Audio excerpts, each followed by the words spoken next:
agradecemos al doctor Hernán Palermo su disposición para charlar con nosotros.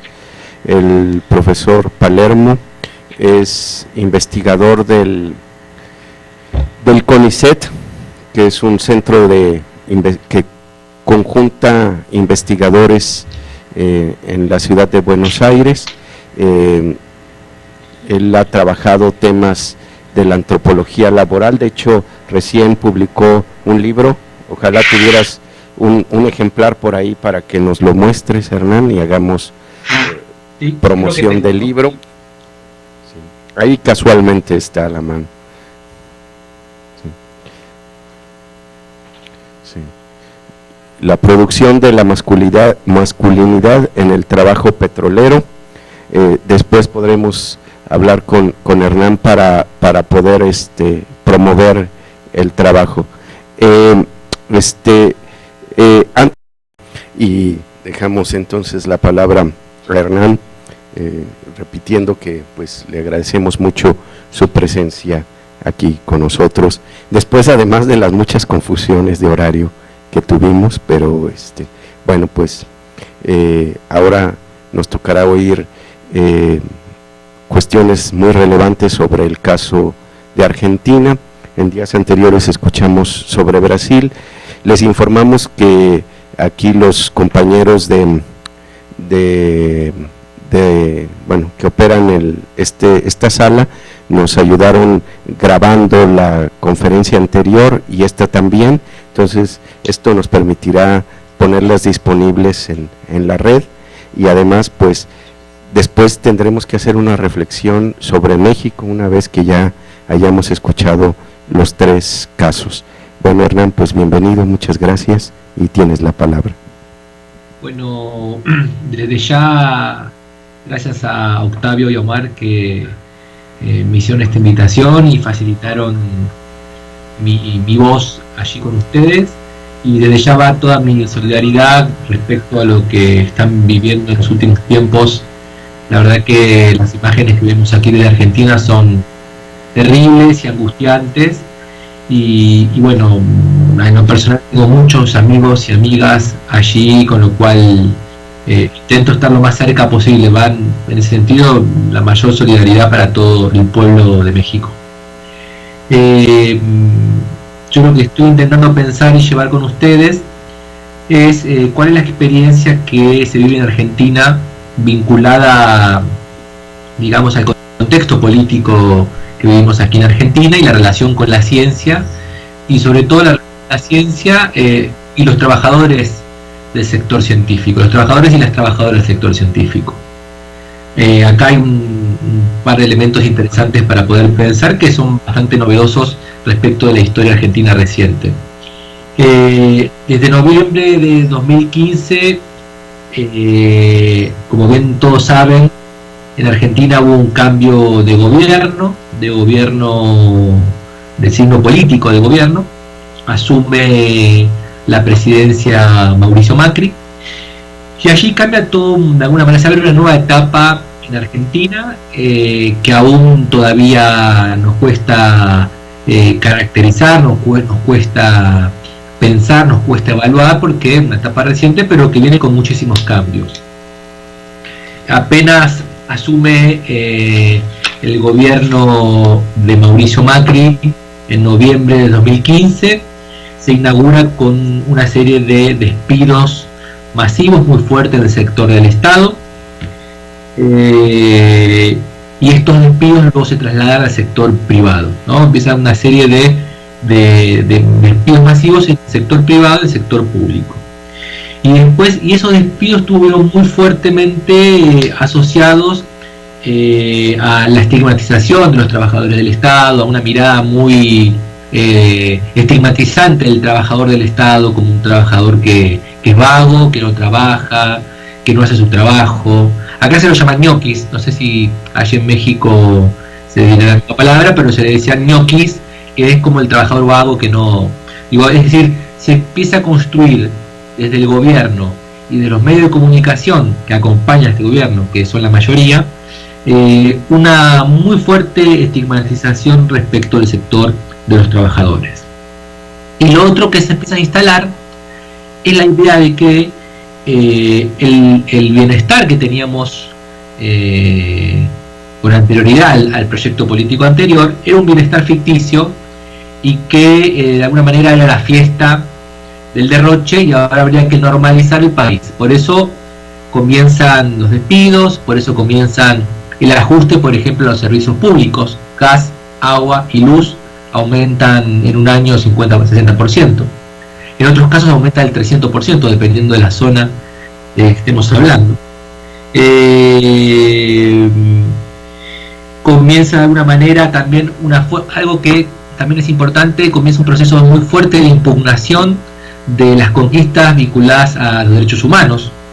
Ustedes saben que en Argentina hubo avances muy fuertes en relación de derechos humanos y con juicios vinculados a los delitos de lesa humanidad durante el terrorismo de Estado, que fue del 76 al 82 en Argentina,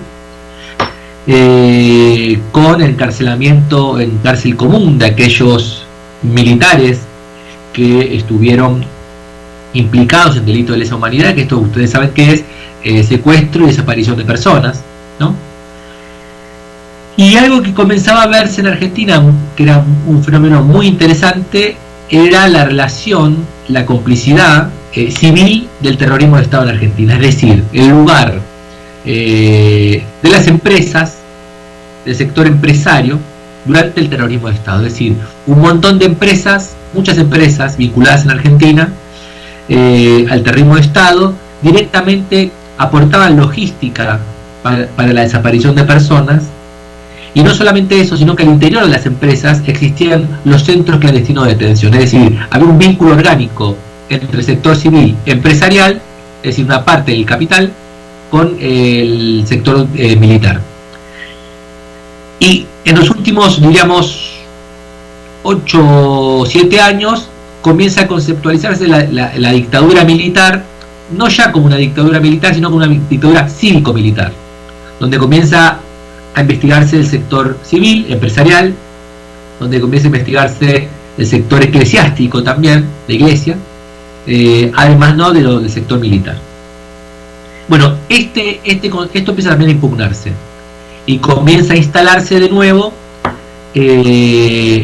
a partir de noviembre de 2015 la idea de que en Argentina hubo una guerra, no fue un proyecto político, un sector civil-militar, sino que hubo una guerra entre, digamos, sectores armados guerrilleros y las fuerzas militares, y el pueblo argentino estaba en el medio. Es decir, comienza a desandarse un montón de, digamos, de avances, de conquistas de derechos y sobre todo de sentidos vinculados a los derechos humanos. El máximo epicentro de esto, de que estoy hablando de los derechos humanos, fue que la Corte Suprema de Justicia Argentina hace 2 meses intentó de alguna manera imponer un vericueto legal para poder liberar a aquellos militares que se encuentran en cárceles comunes por delitos de lesa humanidad. Y hay una movilización muy grande en la Argentina, muy grande en toda la Argentina, con un epicentro en la ciudad de Buenos Aires, diríamos casi de medio millón de personas, ¿no? Impugnando ese intento de la Corte Suprema de cierto perdón a los delitos de lesa humanidad, con lo cual tuvo que retrocederse, no pudo implementarse. Bueno, desde noviembre de 2015 hay muchas caracterizaciones respecto del momento político e histórico actual. Algunos plantean que la característica fundamental de este gobierno es que una vinculación muy fuerte con los CEOs empresarios, es decir, los que gobiernan hoy la Argentina son los CEOs. De hecho, uno puede ver en los distintos ministerios, no ya clase política, sino clase empresaria, ¿no? CEOs de distintas empresas están ocupando los lugares ministeriales. Algunos otros diagnósticos plantean que hay un retorno de las políticas neoliberales, ¿no? Que habíamos vivido en la década del 90 y que se retornan ahora con este gobierno. Otros plantean que es una restauración conservadora. Otros enfoques un poco más osados lo que plantean es que hoy gobiernan, valga la redundancia, el gobierno del Estado, aquellos cuadros empresarios que fueron formados y forjados y victoriosos del terrorismo de Estado. ¿No? Uno puede ver el capital, la facción de capital que se benefició durante el terrorismo de Estado, en el sentido de que sus empresas se agrandaron, se beneficiaron y demás, y gran parte de ellos también hoy están en el gobierno del Estado. Inclusive el grupo Macri, que ha sido un grupo que ha sido ampliamente beneficiado durante el terrorismo de Estado del 76 al 83. No obstante, a pesar de todos estos diagnósticos, aún nos debemos un análisis mucho más sesudo, un análisis mucho más profundo, porque, y más teniendo en cuenta que en las últimas elecciones han tenido una legitimidad importante, hace un mes, en las elecciones legislativas, con lo cual como intelectuales, como universitarios, como científicos, como científicas, todavía nos demos un análisis mucho más profundo para poder entender, bueno, qué significa este periodo que estamos viviendo en la Argentina, y que además se marca en un periodo, en un contexto latinoamericano, sobre todo del continente sur, ¿no? Porque en Brasil tenemos una situación compleja, diríamos, mucha convicción, un golpe de Estado a una presidenta electa democráticamente, como fue Dilma Rousseff.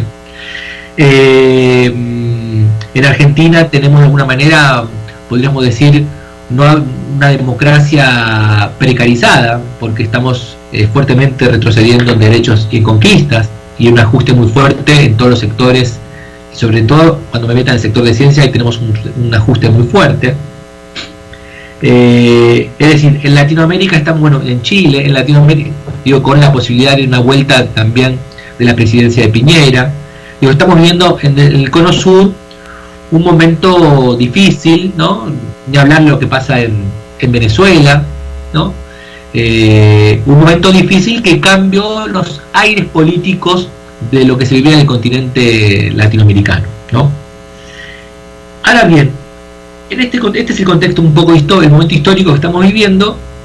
Lo interesante es lo que está sucediendo desde el sector científico, desde el sector de los investigadores, porque ahí se ha constituido un actor emergente que ha llevado de alguna manera las tensiones y las disputas más dinámicas de los últimos 2 años, ¿no? Dentro del conjunto de los trabajadores, el sector de la investigación, las universidades y el sector científico sobre todo, ha llevado una dinámica de disputa muy interesante, y que en algún momento mismo el gobierno ha tenido que retroceder con alguna implementación de algunas políticas de ajuste. En aquel momento, en noviembre de 2015, cuando aparece la certeza de que el gobierno de Macri podría ganar las elecciones, que después las ganó, ahí se produce un fenómeno interesante, que es una organización casi, diríamos, desesperada, una organización muy traccionada por la emergencia, y nos juntamos un conjunto de investigadores, diríamos, con asambleas muy fuertes, muy interesantes, de 400 investigadores e investigadoras, y hicimos un proceso de, digamos, de meternos en la elección para poder de alguna manera militar, diríamos, en contra de la posibilidad cierta de que Mauricio Macri ganara las elecciones. Y allí hicimos una estrategia que todavía no tenemos una distancia suficiente como para evaluarla, porque está muy cercano, pero hicimos en todas las estaciones de la ciudad de Buenos Aires, donde pasa mucha gente, y sobre todo gente del trabajo, gente que va trabajando de un lado al otro, armamos ferias de ciencia para mostrarle al conjunto de toda la población que pasaba en las estaciones de trenes qué hacíamos los científicos, por qué era importante la ciencia y el financiamiento de ciencia, y por qué no había que votar a este gobierno de Mauricio Macri. Bueno, ese fue un proceso de inicio, que yo llamo de alguna manera de inicio del movimiento de ciencia, ¿no? Y a partir de ahí comienza un proceso de constitución de distintas organizaciones del sector científico, con sus heterogeneidades, porque claramente hay heterogeneidades en la formación disciplinaria, hay biólogos, físicos, antropólogos en mi caso, social, es decir, una mezcla de ciencias sociales y ciencias exactas, que es interesante y virtuoso también eso.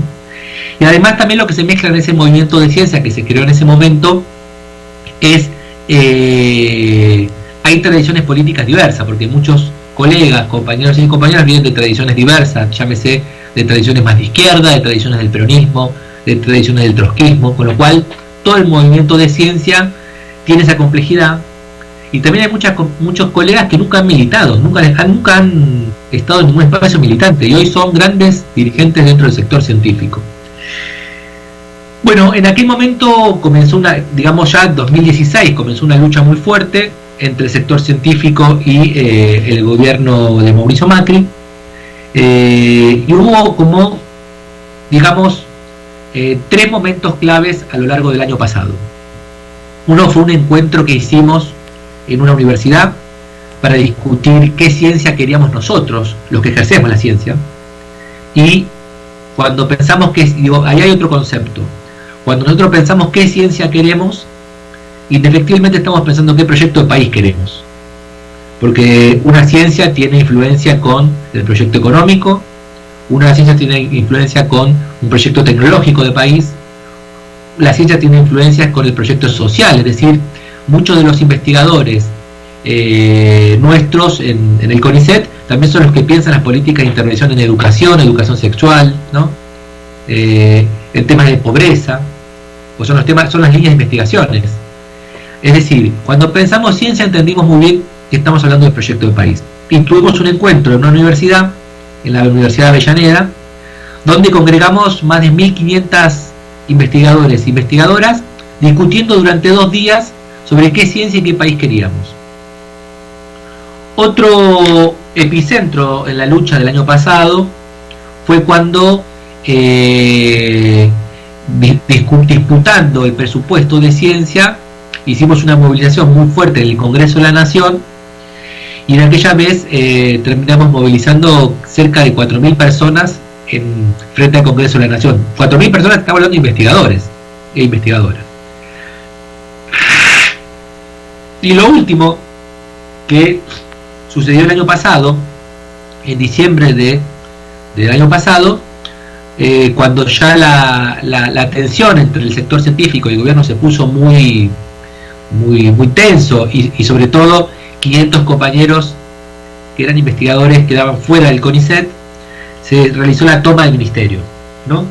Y hubo una toma del Ministerio de Ciencia y Tecnología durante 6 días, es decir, durante 6 días el ministerio estuvo por los investigadores y las investigadoras, y lo interesante es que no solamente hay investigadores jóvenes o investigadoras jóvenes, sino que hay investigadores que son, digamos, referencia a nivel mundial. Estamos hablando de investigadores, sobre todo, todos saben que en general la ciencia tiene el prejuicio que la ciencia es lo exacto, exactas es la ciencia, y sobre todo varones, ¿no? Bueno, digamos, todo el sector de la ciencia vinculado al sector de ciencias exactas estaba en la toma, los grandes investigadores estaban en la toma del ministerio. Hubo asambleas de 4.000 personas, deliberando en la toma respecto de cómo continuar, cuál iba a ser la ciencia que nosotros queríamos y demás. Y lo otro que también es interesante, que está sucediendo aquí en la Argentina, es que el movimiento de ciencia no solamente de la ciudad de Buenos Aires, sino que es a nivel federal. Hay encuentros y hay organizaciones a lo largo y a lo ancho de todo el país, ¿no? Y la Argentina es un país bastante extenso. De Salta, de Jujuy, que es el norte del país, hasta hay organización del sector científico. En este sentido, nos venimos planteando varios desafíos. Uno de ellos es que, en primer lugar, el desafío que nos planteamos es pensar un proyecto de ciencia y un proyecto de país, pero además poder proponerlo, escribirlo, pensarlo, discutirlo. ¿Cuál es la ciencia que nosotros queremos y cuál es el proyecto de país que nosotros queremos? Y en segundo lugar, el otro desafío que tenemos es que estas discusiones puedan ser a nivel federal, a nivel nacional, congregando todas las distintas diversidades que conforman al sector científico. Y acá hay que decir, bueno, ¿por qué el sector científico se consolidó como un actor emergente, como un actor que de alguna manera llevó los conflictos más dinámicos en los últimos 2 años? En primer lugar, lo que hay que decir es que en los últimos 12 años del gobierno tanto de Néstor Kirchner como de Cristina Fernández de Kirchner, lo que hubo un proceso de masificación de la ciencia, es decir, amplios sectores de clase media y de clase media baja accedieron a la carrera de investigador en el CONICET. Es decir, pasamos de tener 2.000 investigadores a tener 11.000 investigadores en 10 años. Pasamos de tener 1.000 becarios a tener 15.000 becarios en 10 años. Con lo cual, el sector científico se masificó y se creció exponencialmente su plantel de trabajadores y trabajadoras.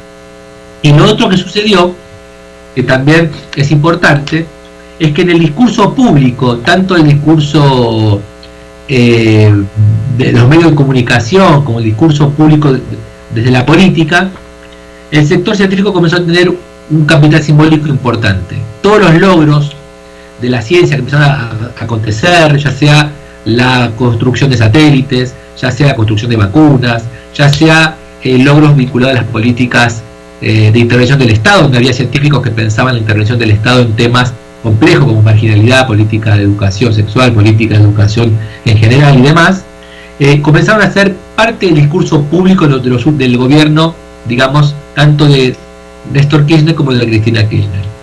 Y se generó de alguna manera, al interior de la sociedad, un capital simbólico de cuál es el lugar de importancia que tiene el científico en la sociedad. Es decir, hoy cualquiera dice que la ciencia cumple un rol importante para un país.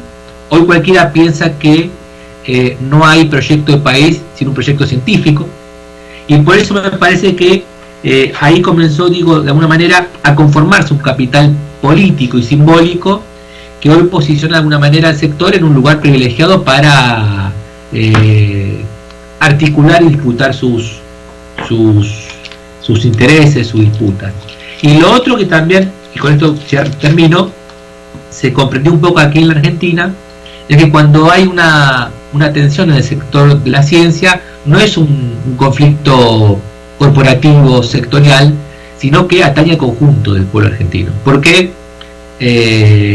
formar un investigador, especializarlo y demás, de alguna manera el pueblo argentino hace un esfuerzo a través de sus impuestos, a través de su propio esfuerzo para poder de alguna manera financiar a un investigador.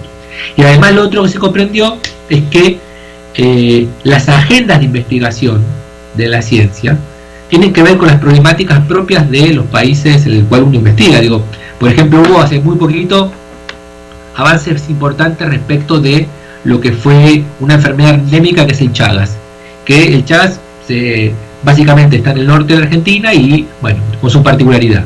Bueno, las agendas de investigación tienen que ver con las propias agendas de los intereses nuestros. Entonces, cuando nosotros perdemos un investigador que se va al exterior o que se va a otro país, deja de investigar las agendas que nos pertenecen a nosotros e investiga agendas ajenas, sobre todo agendas que tienen que ver con los países que pueden recibir a esos investigadores, como por ejemplo Europa, que tiene agendas propias, agendas europeas. Entonces me parece que hay dos cuestiones. Por un lado, el periodo que se abre en Argentina en los últimos 2 años es un periodo difícil de ajuste, de recorte de derechos, de una democracia precarizada, donde volvemos a tener en Argentina presos políticos, ¿no? Hace mucho que no había en Argentina presos políticos, volvemos a tener presos políticos. Hace poco tuvimos un caso de un desaparecido, todos saben el caso de Santiago Maldonado, un desaparecido que estaba en un conflicto de tierras y aparentemente fue desaparecido por las fuerzas policiales. No obstante, a pesar de este contexto difícil, hay mucha organización y sobre todo me parece que hay un elemento interesante que es este actor emergente que surgió en los últimos 2 años, que es el actor científico, que bueno, que viene llevando una de las dinámicas de la conflictividad, dentro de la conflictividad de los últimos años, una dinámica muy interesante para poder pensar y seguir analizando. Pero bueno, acá cierro y hay pregunta, comentario, queda en manos de ustedes.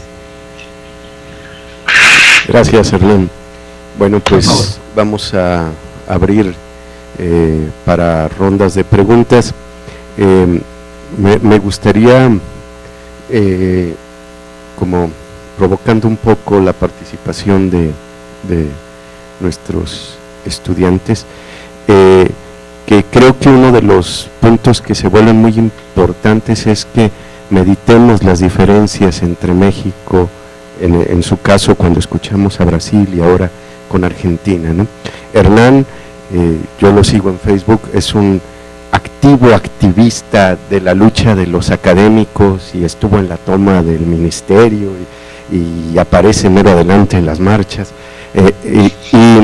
pero yo creo que si nos regresáramos, la pregunta es si nosotros nos imaginamos a los académicos mexicanos tomando el CONACYT. No, se nos dañan las uñas y cosas por el estilo. Pero hemos escuchado 2 historias de lucha social y política que nos dejan muy en deuda a los mexicanos. Sí, lo que hace poco oímos con Roberto Veras de Brasil y lo que oímos de Argentina. Y 2 cuestiones que yo me voy a atrever a hacer comparaciones, Hernán. En ambos países de lo que se habla es de un retroceso, de una caída de derechos gravísima, que en México no lo hemos vivido porque la caída ha sido en picada desde hace muchos años y pareciera ser que ya no la sentimos. Entonces, de pronto, cosas que están pasando en sus países, en Sudamérica, nosotros las tenemos como cotidianas y las hemos aceptado sin manifestarnos, sin tomar nada, todo esto. Entonces, yo creo que ahí se nos plantean muchos problemas y cuestiones que debemos entender de lo que está pasando en Argentina. A mí me gustaría, por ejemplo, decir, yo creo que aquí casi ninguno sabemos cuál es el caso de Santiago Maldonado, y bueno, si se sabe, qué bueno, habría que discutirlo. Para quienes no lo saben, tal vez habría que ponerlo en común. Y por otro lado, creo que algo que hicieron mágicamente bien los enemigos fue volver negativo el beneficio social.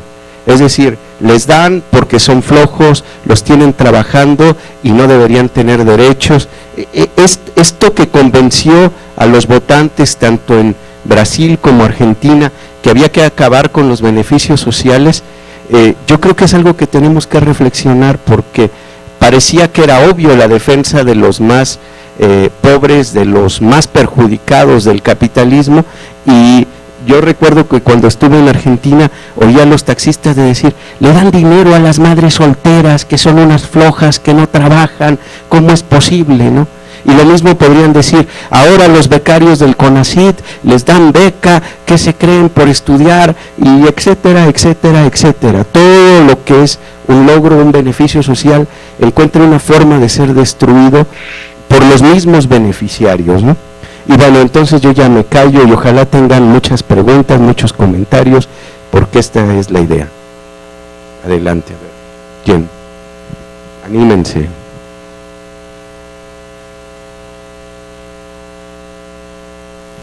Siempre nos cuesta trabajo empezar a preguntar.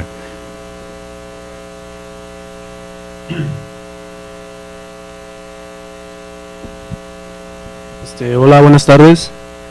A mí me gustaría saber qué reajustes se presentaron en la Argentina para que se diera este retroceso, como ustedes lo llaman, y cómo pues se hace como doble cara, no sé si podría ser como el término, en el que pues la ciencia se fue como plantándose en la mentalidad, y ese incremento en la ideología, más que nada. Entonces es mi pregunta.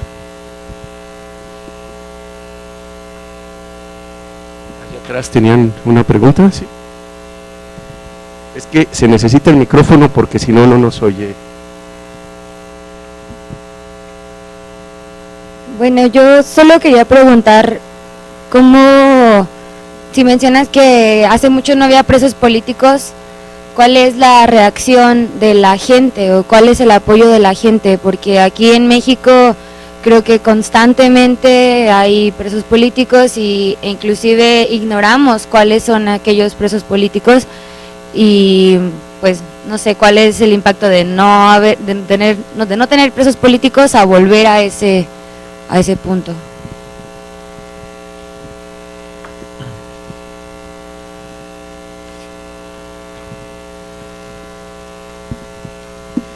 Bueno, mi pregunta es, surge con esto de la masificación del sector científico, si bien, como ya lo mencionó el profe Octavio, el actuar del científico en Argentina, o de la persona científica en Argentina, es como, pues bien radical si lo miramos como desde México. Me gustaría saber ¿qué pasa con los trabajos que ustedes realizan?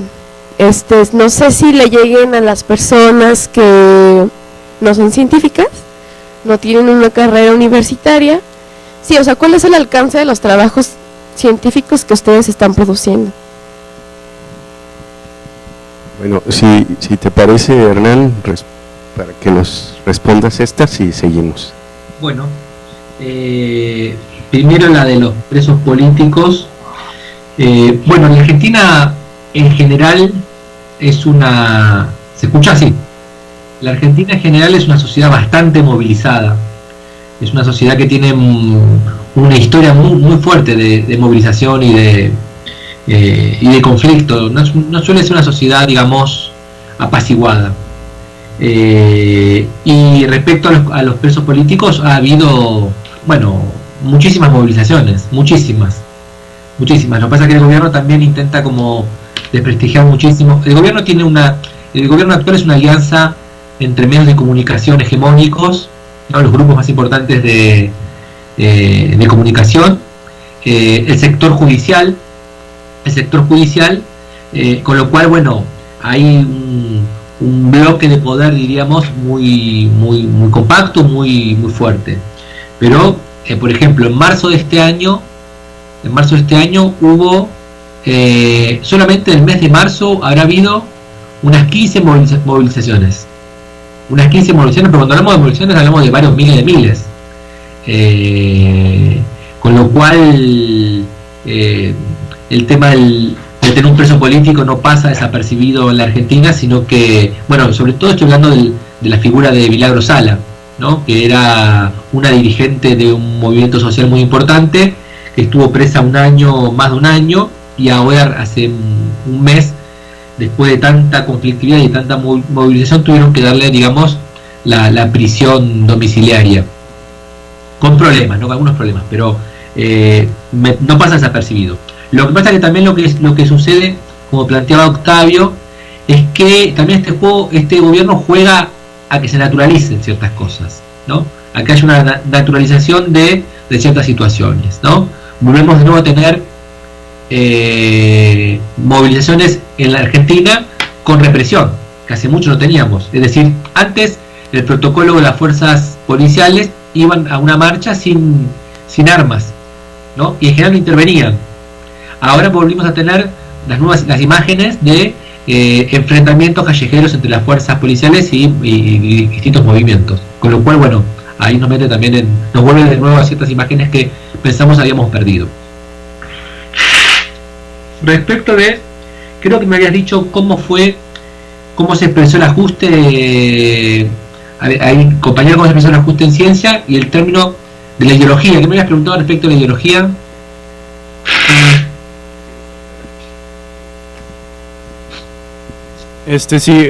Como cuáles medidas se tomaron ante estos reajustes que se presentaron, y cómo se fue consolidando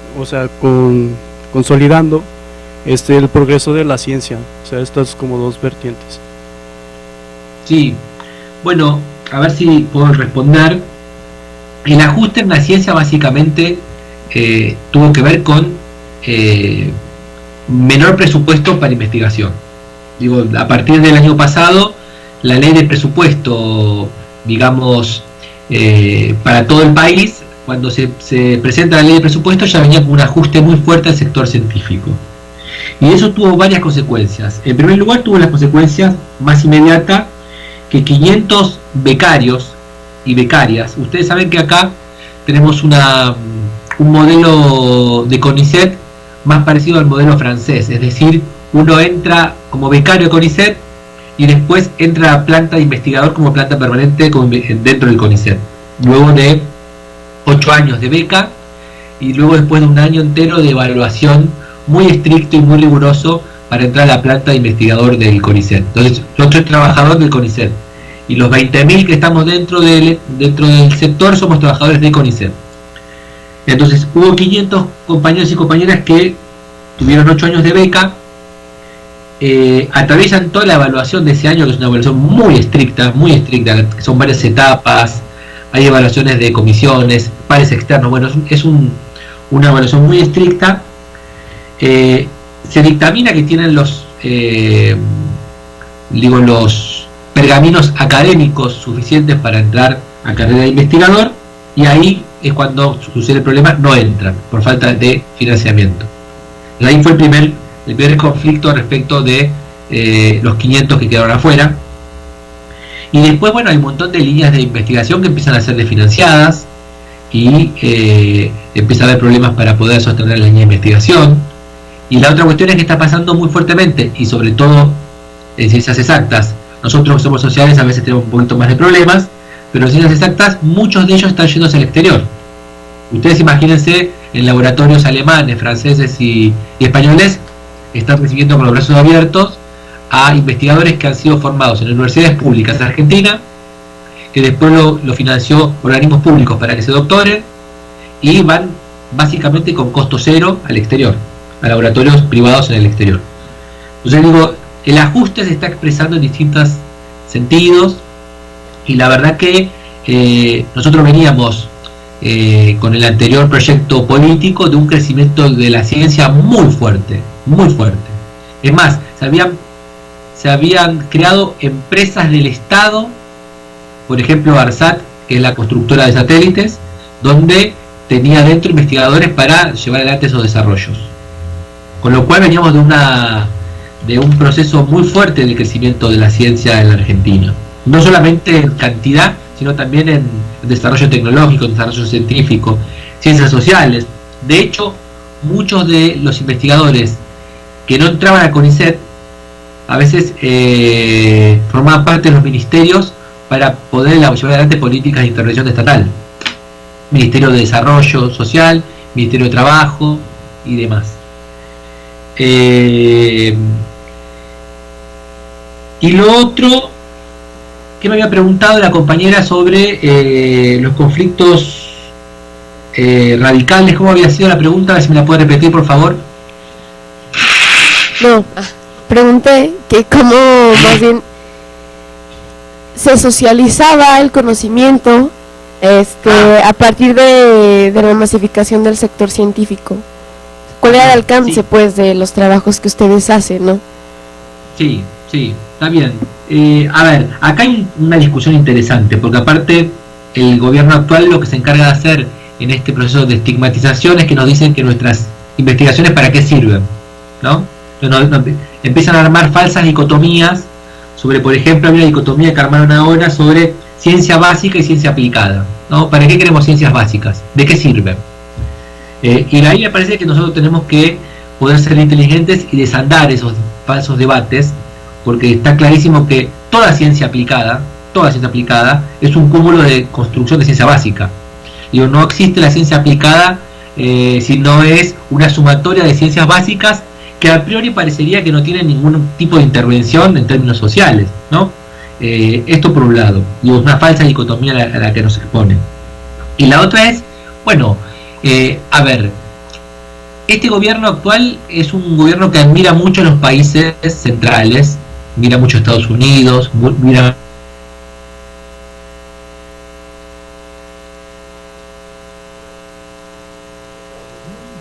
mucho Europa.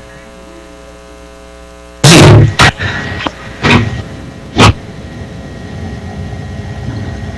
Ahí estamos, sí, estamos. A ver, espera, porque dijiste Estados Unidos y se descompuso la conexión. A ver, regresemos ya.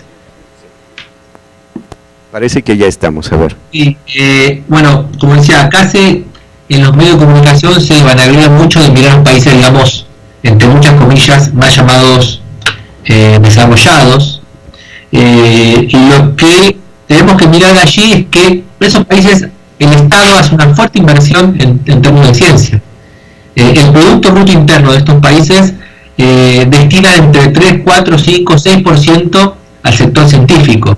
Con lo cual hay un dato interesante que mientras más ciencia tengamos, más veremos volcado esa construcción de conocimientos al conjunto de la sociedad, ¿no? Quizás muchas líneas de investigación hoy no vuelquen sus conocimientos en términos sociales, pero como vuelvo a decir, toda ciencia aplicada es un cúmulo de ciencia básica, y me parece que ya sea que construyamos tecnología, ya sea que tengamos conocimiento social, me parece que lo que hay que apostar es a tener mucha más ciencia, mucho más trabajadores científicos, porque mientras más tengamos, más vamos a ver volcado toda esa construcción de conocimiento en términos sociales.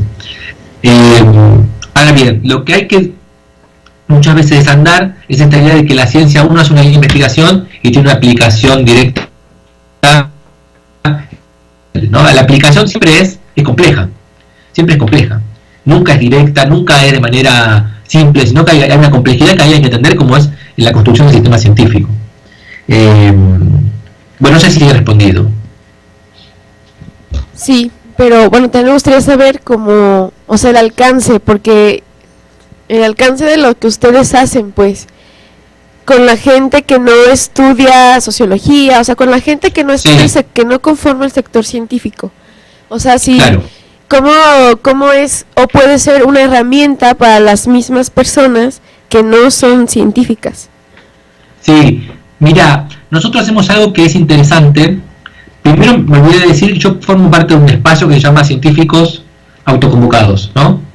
Y lo que hacemos son ferias de ciencia, y hacemos ferias de ciencia en barrios, ¿no? En plazas populares, y lo que hacemos, acercamos, por ejemplo, hacemos un stand donde mezclamos compañeros de ciencias exactas que llevan esas cosas que ellos llevan, que son bacterias y demás, que yo no lo puedo reproducir, y llevamos nuestros sociales, llevamos nuestros libros, hacemos un panel de discusión, acercamos nuestras líneas de investigación.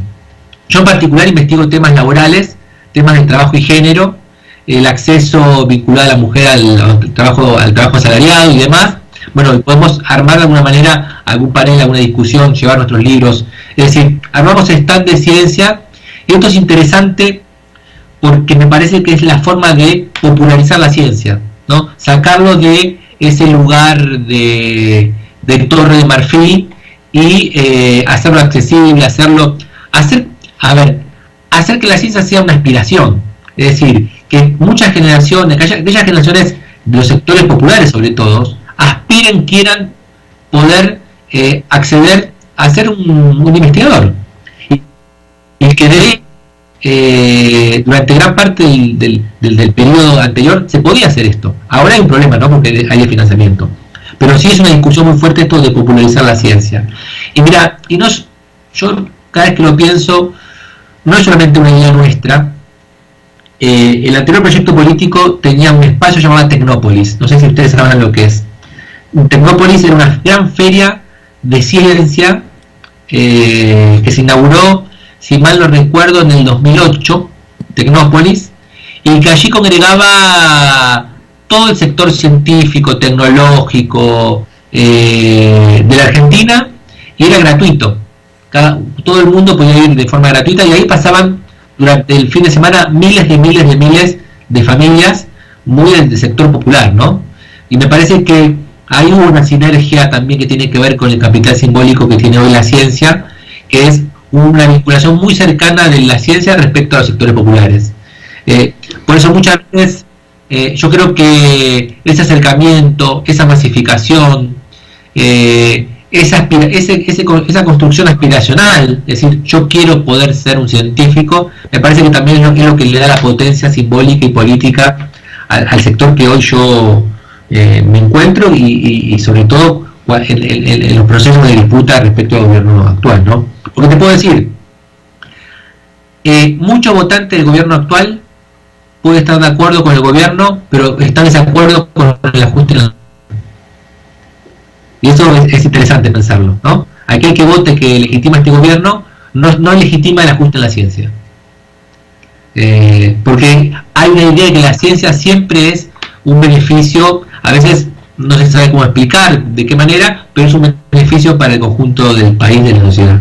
Así que nosotros, de alguna manera, intentamos aprovechar mucho ese capital simbólico para, por ejemplo, la toma del ministerio y del CONICET.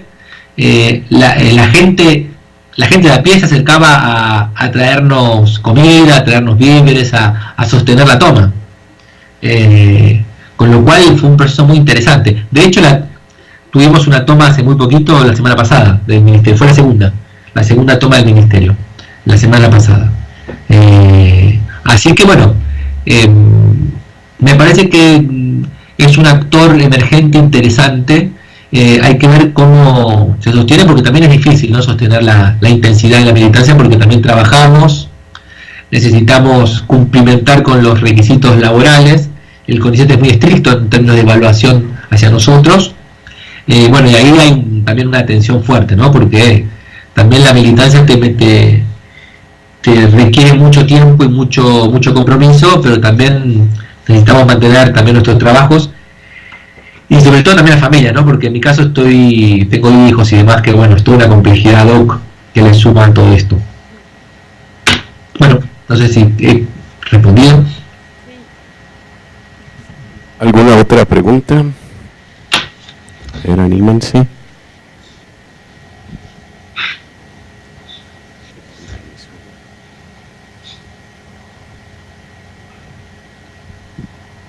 Hola, ¿qué tal? Buenas tardes. Hola. Mi pregunta quería hacer respecto a, mencionas que se da como un crecimiento bastante entre investigadores en clase baja y media. Quisiera saber si esto permite que haya como un cambio en la investigación, en los temas de investigación que se tienen como punto central en Argentina, o en sí, ¿cuáles serían también como las problemáticas más resaltantes que tienen ustedes? Y cómo es como la investigación que están desarrollando al ser ya más investigadores. Sí, al tener más investigadores se diversifica extraordinariamente la línea de investigación. Comienza a haber muchísimas líneas de investigación, y estoy hablando de todas las ciencias, tanto exactas como sociales. El CONICET antes tenía un problema, en el 2003 tenía un problema que era el promedio de edad era un promedio de edad envejecido, de investigadores envejecidos de 55 años, y con muy pocas líneas de investigación, porque éramos 5.000 en total, en el 2003. Hasta el 2005 el promedio de edad bajó de investigadores muy jóvenes, que también tiene que ver seguramente con el activismo militante, ¿no?, de investigadores muy jóvenes, y con una diversidad de líneas de investigación, pero no podría ni describirla, porque hay muchísimas líneas de investigación, de las más variadas que te imagines, con lo cual, claro, pasamos de ser 5.000 a ser 25.000, con lo cual hay una diversidad extraordinaria de líneas de investigación que bueno, muchas de ellas también tienen que ver muchas de ellas, la gran mayoría tienen que ver con problemáticas o con agendas o con procesos históricos, sociales propios de la Argentina, ¿no? Por yo en particular investigué también temas vinculados a las privatizaciones de empresas públicas en el Estado en la década del 90, ¿no? Y ahí se abrió toda una línea de investigación muy fuerte sobre privatizaciones, despidos. La década del 90 ha sido muy estudiada en la Argentina porque fue una década bastante emblemática en términos de ajuste neoliberal, ¿no? una década donde, bueno, todo el consenso de Washington, creo que Argentina fue el alumno más correcto, implementó todas las políticas que se elaboraron desde Washington, ¿no? Hasta el punto tal que casi dejamos de tener moneda nacional para directamente tener el dólar como moneda de intercambio. Pero bueno, hay una diversidad muy grande. Y eso es lo que hace la masificación de la ciencia. Hace que tengamos mucha más ciencia y que tengamos mucha más línea de investigación, y bueno, y que eso también se vea reflejado un montón en términos de transferencia. Mientras más ciencia haya en un país, más transferencia va a haber seguramente, ¿no? ¿Alguien más? Buenos días. Hola. Mi pregunta es, en las reuniones que se hacían de científicos, que dijo que se hacían varias y que discutían sobre el país que querían y la ciencia que más ocupaban, ¿cuáles fueron las conclusiones de ello? Bueno, estamos todavía en un proyecto de discusión. El año pasado tuvimos, como les dije, una reunión de 2 días de 2.000 personas discutiendo, pero discutiendo todo un día entero, días enteros, y ahí elaboramos lo que llamó las 11 tesis, ¿no? Bueno, un poco una metáfora de las 11 tesis de Marx, digamos. Hicimos un juego ahí con las 11 tesis, pero 11 tesis donde planteábamos una universidad pública, gratuita y restricta, bueno, varios puntos que tienen que ver con qué ciencia y qué universidad queríamos, pero todavía seguimos discutiendo, ¿no? Porque no es fácil, y ahora pensamos cerrar el año, vamos a ver qué fuerza nos da y cómo viene el contexto, cerrar el año en noviembre con otro encuentro aún más grande de ciencia, para poder discutir con todos los investigadores e investigadoras de todo el país, un proyecto un poquito más profundo, más acabado de qué ciencia y qué país queremos. Está claro que queremos una ciencia inclusiva, está claro que queremos una universidad gratuita, e inclusiva y abierta para todos. Ustedes saben que en las universidades aquí en la Argentina cualquier persona del mundo puede venir a estudiar gratuitamente una carrera de grado, ¿no? Y eso es parte también de las luchas que tienen que ver con el sector universitario, con el sector científico. Una ciencia de alguna manera volcada hacia los intereses de las agendas de investigación del pueblo argentino. Bueno, ahí tenemos varias cuestiones para seguir pensando, y esto lo marco muy fuertemente porque ahora el actual gobierno intenta vincular la ciencia más hacia los intereses empresarios, ¿no? Está intentando hacer un fuerte vínculo entre el sector científico, CONICET, con el sector empresarial, ¿no? Bueno, nosotros claramente pensamos que la ciencia no debe estar al servicio del sector empresarial, sino al servicio del pueblo argentino, que es el que en última instancia financia lo que sería el avance científico. Así que bueno, en noviembre tendremos un encuentro importante. Ahora bien, construir eso en noviembre es muy difícil, ¿no? No es tan fácil. Necesitamos mucha voluntad y sobre todo necesitamos logística, intentar ver, como ustedes saben, nosotros no somos un sindicato, no somos un partido, no tenemos financiamiento. Bueno, después ¿cómo hacemos para que todos converjan en un espacio? Bueno, es un desafío muy grande que bueno, ¿cómo lo construimos? Pero en noviembre la idea es cerrar el año con un gran encuentro de ciencia y universidad para discutir esto. Y sobre todo, el año que viene, en el 2018, va a ser la cumbre, va a ser el bicentenario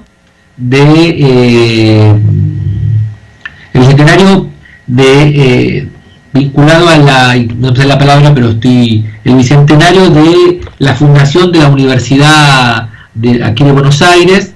Va a haber de la reforma, ahí está, el bicentenario de la reforma universitaria, ahí está, el bicentenario de la reforma universitaria, y se piensa hacer una gran cumbre en Córdoba con el ministro de Educación de Brasil, el ministro de Educación de Argentina y demás, y nosotros tenemos que también pensar ahí la idea de hacer una contracumbre, ¿no? Una contracumbre, digo, por un lado los funcionarios haciendo la cumbre oficial y nosotros haciendo una contracumbre vinculada a los trabajadores de ciencia, los trabajadores de la universidad, una contracumbre oponiéndonos a la cumbre oficial que se va a hacer el año que viene. Un poco lo que pasó, no sé si recuerdan, la contracumbre del ALCA acá en Argentina, Mar del Plata, que se cerró con esa frase de Chávez diciendo ALCA, ALCA, al carajo, ¿lo recuerdan?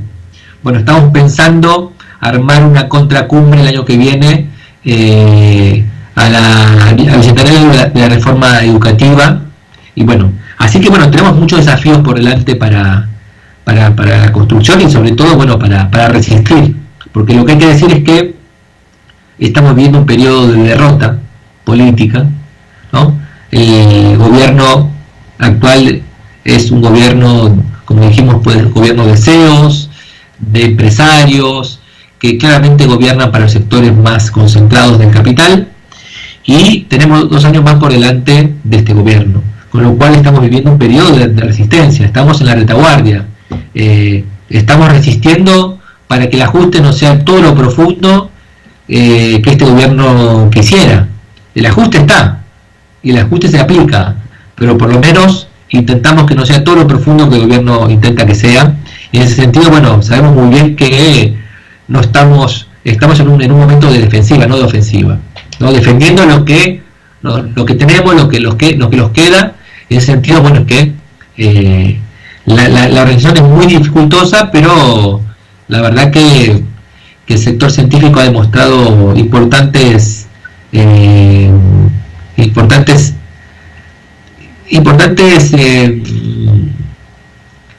intenciones de organizarse y de seguir de alguna manera defendiendo lo que tenemos, ¿no?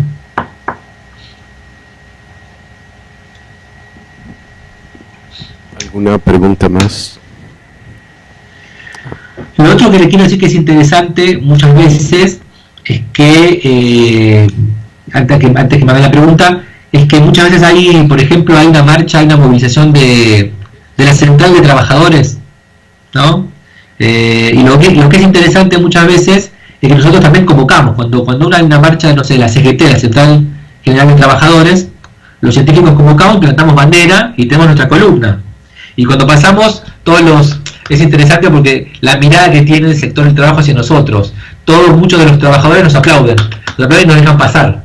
Eso también es interesante, es divertido, ¿no? Y como nos aplauden, nuestros científicos nos dicen, y nos dejan pasar siempre adelante. Gracias, buenas tardes allá. Hola.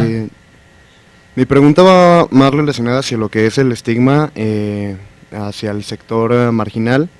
Esta situación que el profesor comentaba del taxista haciendo el comentario al respecto de la chica embarazada, y pues de los apoyos que se está recibiendo, pues los apoyos sociales, ¿no? Quiero saber si estos apoyos que se están brindando, pues si sí están de alguna manera bien controlados, y si se está haciendo el seguimiento, o realmente es una respuesta del pensamiento popular. Esta situación de que los pinten de mantenidos por el Estado. Sí, es interesante. Ya entra, bueno, dentro del plano de como uno analizarlo como un investigador, como, bueno, en mi caso como antropólogo. Hay una construcción muy fuerte de estigmatización de aquellos sectores populares que reciben ayuda del Estado. Digo, hace mucho tiempo en Argentina, imagino que también quizás en México también sucederá que cuando hay sectores que necesitan de alguna manera el apoyo de políticas estatales, hay una mirada muy estigmatizante, sobre todo porque también impera esta idea muy de la meritocracia, ¿no? Cada uno debe valerse por sus propios medios, y solo el esfuerzo personal de uno va a hacer que no, bueno, hay situaciones de mucha desigualdad donde el Estado es importante que tenga políticas de intervención. Ahora bien, lo interesante es pensar que cuando el Estado interviene en favor de los sectores del capital, condonando deudas, por ejemplo, condonando impuestos, por ejemplo, ahí no se produce una estigmatización.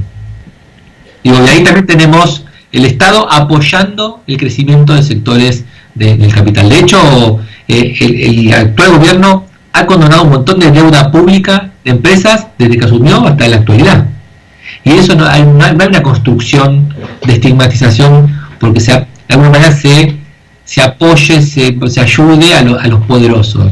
Digo, siempre va a haber una estigmatización de los sectores, digamos, subalternos y sobre todo de las políticas. Me parece que es un logro del neoliberalismo eso, ¿no? Me parece que es un logro de la ideología neoliberal, ¿no? De la ideología que arraiga en esta idea de la meritocracia, esta idea de que al que le va mal por sus propias decisiones equivocadas, ¿no?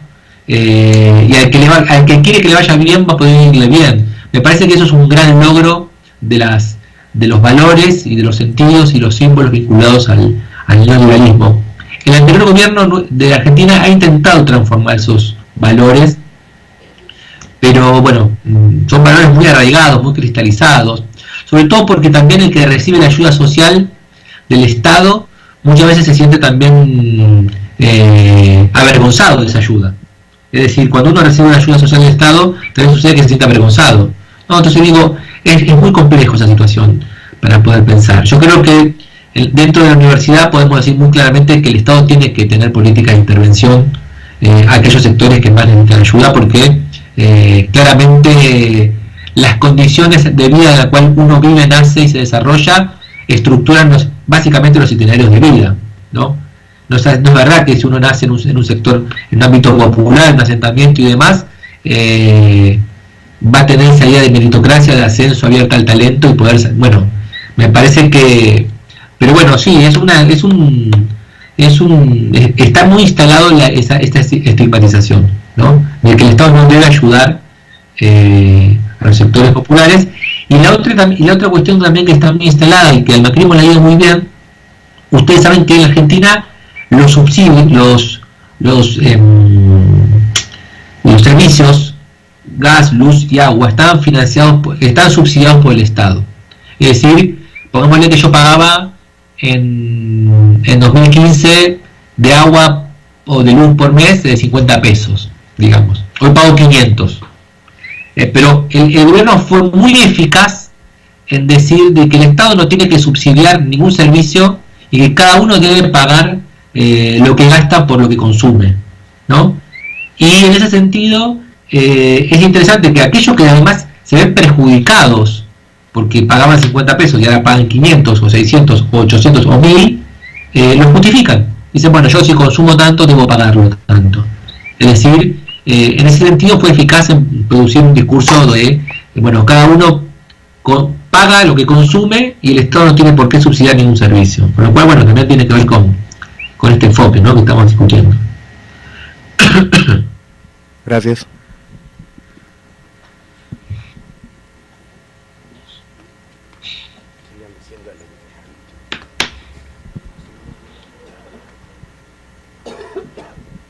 Hola, buenas tardes. Quería preguntarte en qué consisten estos servicios de asistencia social, bueno, los que están presentes, y si han funcionado, porque bueno, como investigadores se sabe que los servicios de asistencia social que solo consisten en brindar dinero, pues no necesariamente erradican estas condiciones de desigualdad porque no brindan el acceso a capacidades que puedan hacer que salgan de estos estratos, ¿no? Sí, es interesante tu pregunta. Mira, la Argentina venía de alguna manera de lo que fue el 2001, una crisis muy fuerte. No sé si ustedes lo están un poco una crisis muy fuerte en la Argentina, donde los niveles de desocupación alcanzaron en algunos lugares el 40% de niveles de desocupación. Los niveles de pobreza se dispararon muy fuertemente. Entonces venimos de un momento de crisis muy fuerte que fue el 2001. A partir del 2001, 2002, 2003 comienza de alguna manera esto que vos decís, de alguna manera reconstruir aquello que veníamos en el fondo de la olla, digamos, ¿no? Y las políticas que se implementaron para empezar a reconstruir eso tienen que ver con esto, la intervención del Estado a los sectores más golpeados. Una de las políticas que se llevó adelante lo que llamó la asignación universal por hijo. Es decir, aquellas madres o padres que estaban en situación, que cobraban determinado salario, determinado monto de salario, y que era un salario bajo, cobraban asignación por cada hijo que tuvieran. Para de alguna manera ir reconstruyendo el entramado social que veníamos de aquella crisis de 2001. Ahora bien, empezó a construirse la idea en los medios de comunicación que los sectores populares tenían hijos para cobrar la asignación universal por hijo. Y comenzó esa idea muy maquiavélica, digamos, decir, bueno, ahora todos tienen hijos porque quieren cobrar la asignación universal.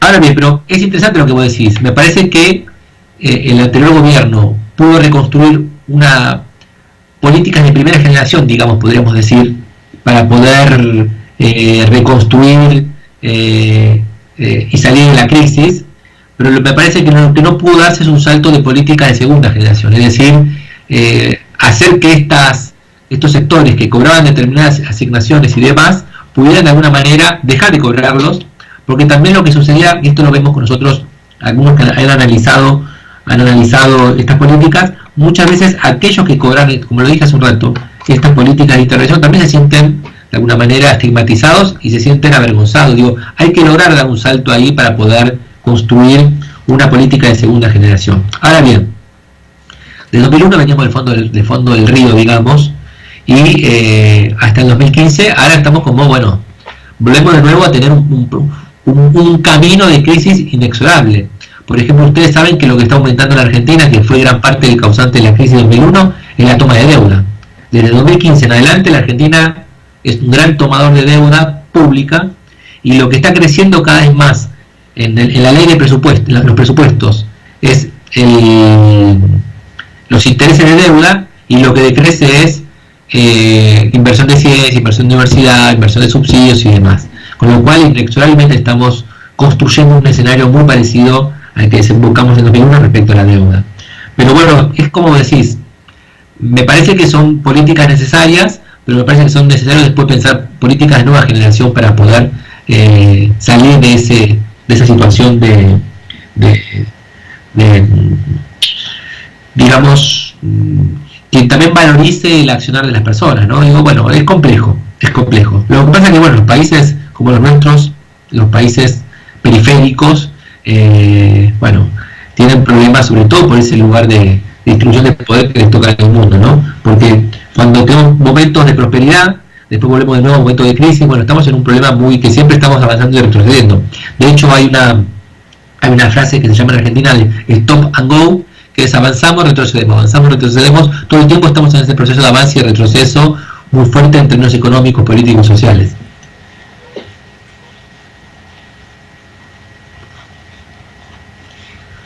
¿Alguien más? ¿Alguna otra pregunta? Ya no. A la 1, a las 2. Ya, hay una pregunta también.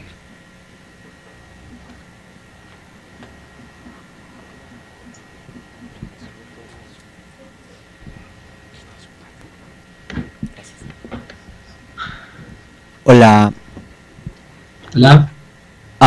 Bueno, comentaba que que Argentina fue uno de los mejores países en la implementación de políticas neoliberalistas. Que el Estado estaba básicamente integrado por, grandes CEOs capitalistas. Entonces, ¿considera usted que, dado al avance de esas políticas, ha habido un completo aumento en la desigualdad económica del país? O sea, a lo que me refiero, ¿cree usted que, los grandes capitalistas están adueñando de la mayor parte de la riqueza de la población? Más específico, ¿cómo es la desigualdad en Argentina? Sí, mira, como decía al comienzo, la particularidad que tiene este gobierno, que me parece que es una particularidad de este periodo, no sé si es excluyente de Argentina, quizás algo de esto pasó con Chile, con el Piñera de Chile, es que hay CEOs de distintas empresas en lugares claves del gobierno del Estado. Por ejemplo, el CEO de Shell, ¿todos saben qué empresa es Shell? Sí. Es una empresa, si no me equivoco, norteamericana o inglesa, Shell. ¿Sabemos? Me parece que es la inglesa. Bueno, la petrolera Shell, digamos. El CEO de Shell es el ministro de petróleo, de energía. Es decir, el CEO de una empresa de petróleo es hoy el ministro de energía y de petróleo. Y ahí lo que sucede es hay una fuerte transferencia de ingresos del Estado hacia la empresa a la cual representa. El secretario de Comercio es, se llama Brown, es el dueño de los supermercados más importantes de Argentina. O sea, cada ministro viene de un sector empresarial al que está vinculado. Digo, por ejemplo, el secretario de Transporte es un empresario que tiene que ver con la venta de autos. Con lo cual, digo, lo que se está viendo en cada resorte del Estado es una transferencia muy fuerte de sectores del trabajo hacia el sector del capital, ¿no? Y que está traccionado por estos CEOs que ocupan resortes claves en la política argentina. Digo, esto es una de las una particularidad que no se había visto en la historia argentina y que ahora se empieza como a desarrollar, pero que tiene que ver con esta idea de colusión de intereses. Hay una idea de choque de intereses. En los lugares centrales de los ministerios del Estado argentino encuentran los empresarios que están vinculados a las industrias que tienen que ver con esos ministerios. Y esto genera un desajuste muy fuerte, como decía ahí en la pregunta que me hacía, de transferencia muy fuerte del sector del trabajo hacia el sector del capital. Y ahora lo que está en disputa después de las elecciones de octubre, y ya se viene diciendo muy fuertemente, es hacer una reforma laboral del estilo de Brasil. No sé si lo escucharon. En Brasil hubo una reforma laboral de flexibilización del trabajo muy fuerte, y hace unos días empieza a escucharse que después de octubre el gobierno actual necesita hacer que las empresas sean más competitivas, ¿no? Acá aparece el discurso de que las empresas tienen que ser competitivas, y para hacerlas competitivas hay que hacer transformaciones para que quieran venir a invertir en la Argentina, y sobre todo para que quieran venir a invertir en la Argentina tiene que haber retroceso de derechos laborales, ¿no? Digo, por ejemplo, una de las cuestiones que pasa en Argentina es que uno no puede despedir a un trabajador como se le da la gana. Si uno despide a un trabajador, tiene que pagar una alta indemnización, tiene que justificar, una serie de cuestiones. Lo que quieren hacer después de las elecciones de octubre es que despedir en la Argentina sea más fácil. Y eso va a traer inversiones. Bueno, en esa disputa estamos, ¿no? Hola Hernán, soy Omar. Hola, ¿cómo estás? Bien, gracias. Me parece que planteas una pregunta muy, muy fundamental, en que incluso es una pregunta que se podría incluso trasladar en diferentes facultades de sociología o antropología, por ejemplo. Planteas de cómo es que los ajustes políticos repercuten en los escenarios de vida de las personas. Yo cuando lo planteabas, recordaba que en ocasiones tenemos charla con los alumnos y nos preguntamos en ocasiones cuáles son nuestras chances para ingresar al mercado de trabajo, cómo es que los jóvenes, y si lo quieres mencionar, jóvenes, particularmente sociólogos, cómo nos enfrentamos al mercado de trabajo, es decir, ¿qué esperamos, ¿no?, de un trabajo? En ese sentido yo te quería preguntar, ¿qué piensa un joven en Argentina sobre la situación del mercado de trabajo?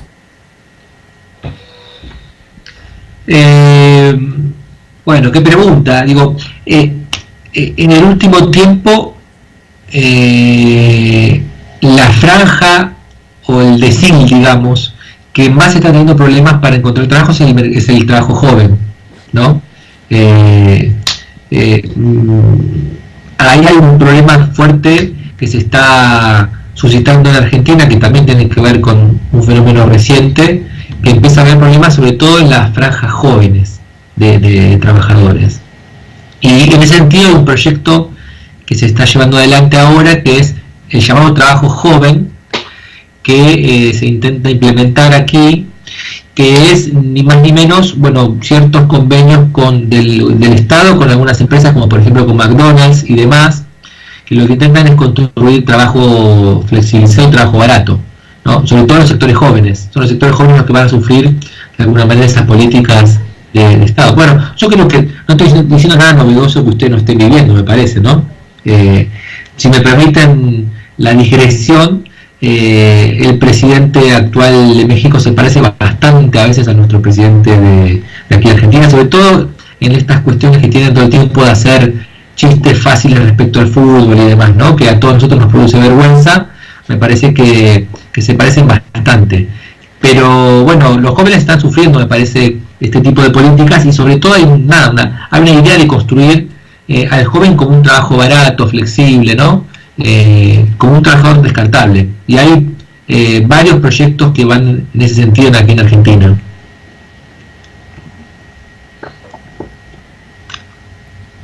Bien, ¿alguno más? ¿Alguna más?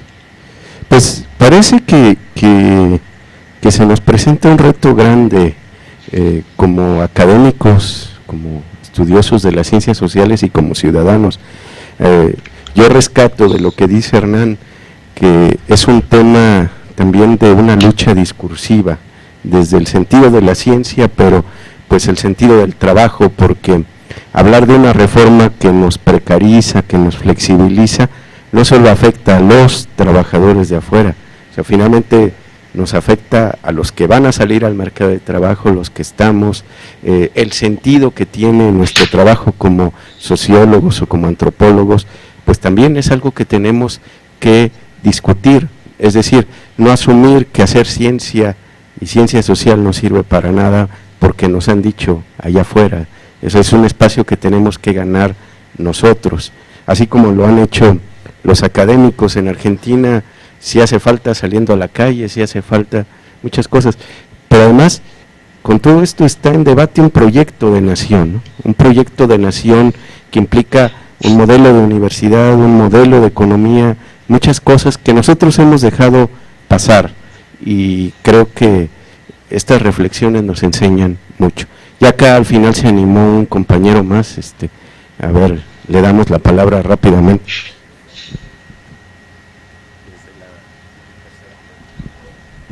Hola maestro, buenas tardes.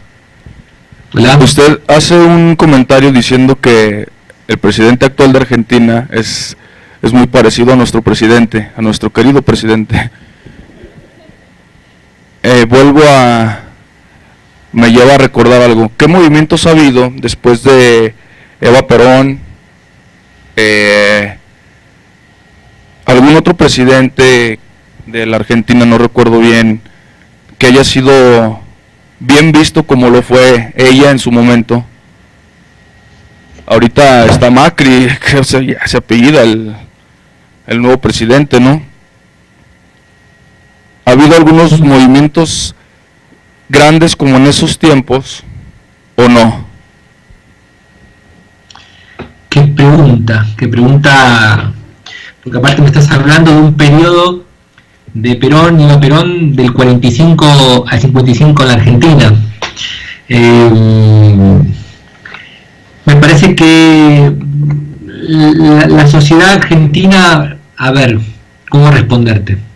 La sociedad argentina lo que tiene como tradición es que ha tenido periodos, digamos, yo podría llamarlo como lo llama un autor, se llama Juan Carlos Toro, un historiador importante aquí en Argentina, habla de democratización del bienestar.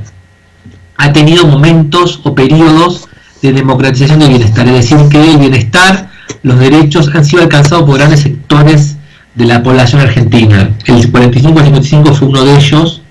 Me parece que lo que fue de 2003 al 2015 fue otro de ellos, y me parece que esos momentos hacen que haya cierta expectativa de proyectos parecidos. Es decir, la sociedad argentina ha probado que ha habido democratización del bienestar, de que gran parte de la población ha alcanzado de alguna manera cierto bienestar en términos de acceso, y me parece que eso también la convierte en una sociedad bastante muy movilizada. Yo no sé si ha habido otros presidentes como Perón o como Eva Perón con esa mirada así tan fuerte, porque han marcado la historia de la Argentina a fuego, pero sí creo que ha tenido mucho que ver con la construcción de una sociedad argentina muy movilizada, muy movilizada. La sociedad argentina, ante cualquier situación hay una movilización, y eso hace que sea una sociedad bastante particular, ¿no? Y que quien esté en el gobierno del Estado tenga que de alguna manera poder lidiar con la alta movilización que tiene la sociedad argentina. Es más, yo le decía hace un rato, en marzo de este año hubo más de 15, 20 movilizaciones durante el mes de marzo. Y el gobierno actual estaba desesperado porque, digamos, quien gana la calle, ganar la calle es hacer política en Argentina. Y está tan desesperado que armaron una movilización en abril, al mes siguiente de marzo, que habrá habido, digamos, 10.000 personas.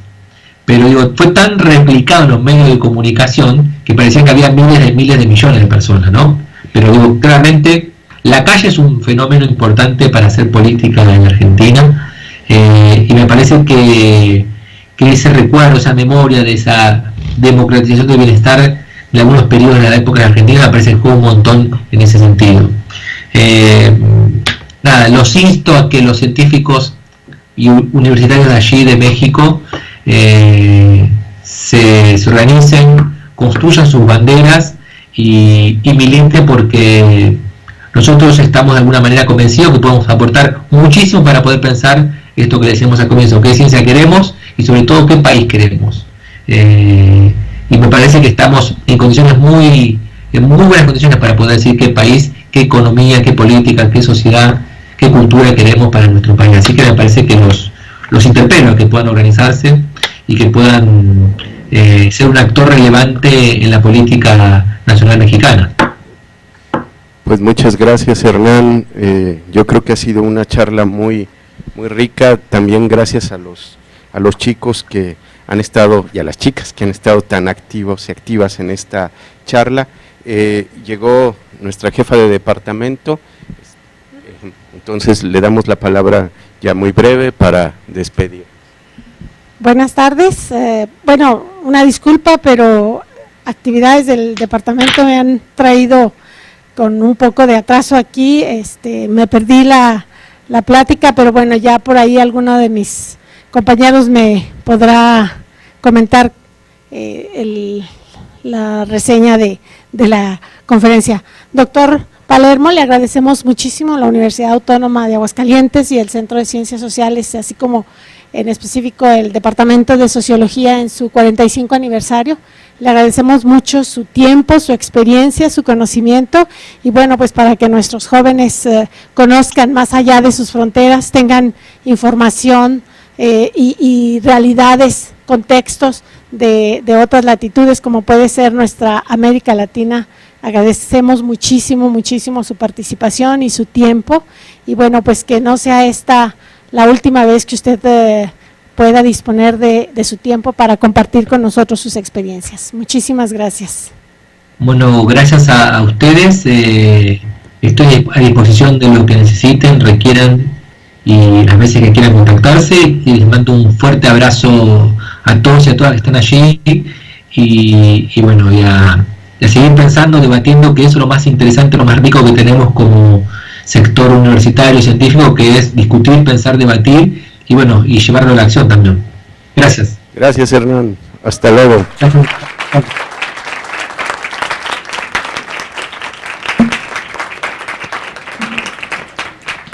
Adiós, gracias. Gracias, un abrazo. Chao.